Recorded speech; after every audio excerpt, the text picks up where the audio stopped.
Hello and welcome to the blog. My name is Mandy Heth and I run Vintage Baubles and Bits. Today we're going to talk about a couple different types of costume jewelry that you'll probably see the most commonly. And hopefully this will be one of many of the blogs that I do for the site. So two of the most common types of marked costume jewelry that you'll find have just the names Japan or Western Germany on them. And I get a lot of questions about these pieces from my customers who are looking for a little bit more information about, who manufactured them, if there were names of different companies that made those types of jewelry, and just kind of a lot of questions in general because it seems relatively vague since they just have the country name on them. And in fact, they actually have a unique story. So most of the jewelry that you'll see that's marked Western Germany and Japan was produced right after World War II. And what they actually were doing with the jewelry was sort of unique. The jewelry was a way for both of the countries' economies to turn around after the war. It doesn't get talked about a lot, but the war devastation lasts longer than just the time frame of the actual war itself. And many of these countries were in such dire straits that more people starved after the war than died during it. And so one of the things that we were trying to do was to figure out ways to revitalize the economies of these countries.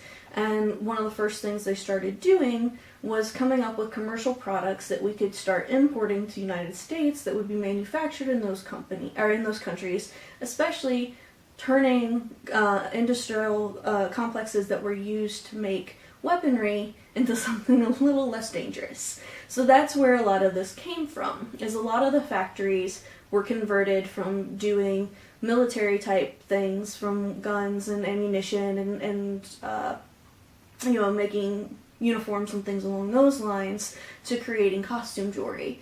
And I would say this is probably one of the first great examples of when the United States really started importing commercial goods from other countries.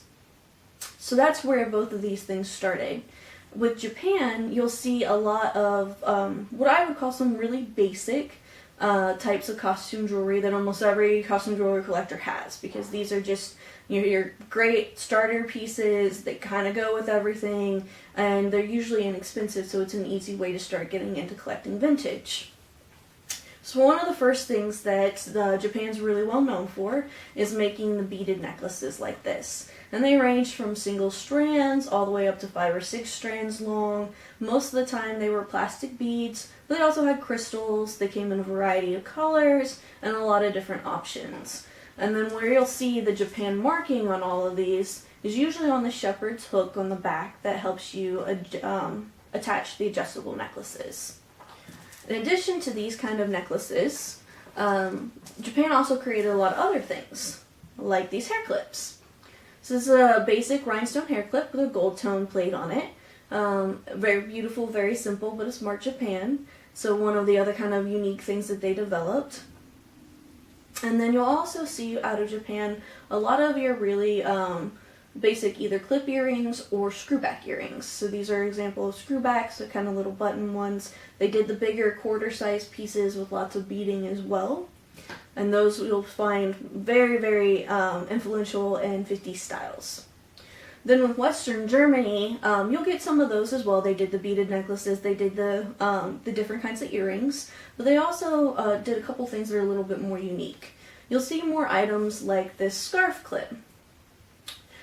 And what makes this unique is that things coming out of Western Germany often had hand-painted porcelain pieces in them. So something like this, a lot of the brooches, and one of the reasons this was happening was it was a way for them to put German artists back to work.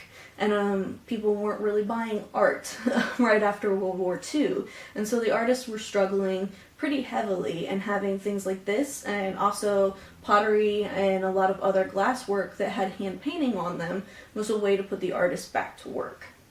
In addition to that, Western Germany often did some really unique necklaces, and you'll see pieces like this. This one's got about 12 different strands and a really, really unique, ornate clasp in the back.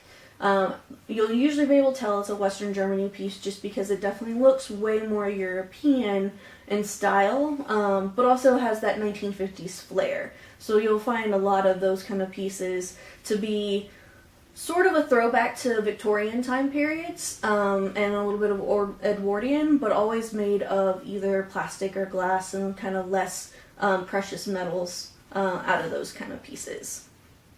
So that's a little history lesson. I hope that you enjoyed it. Tried to make it quick but informative, and as I keep doing these, I hope I'll get better, and you'll put up with me as I'm learning along the way.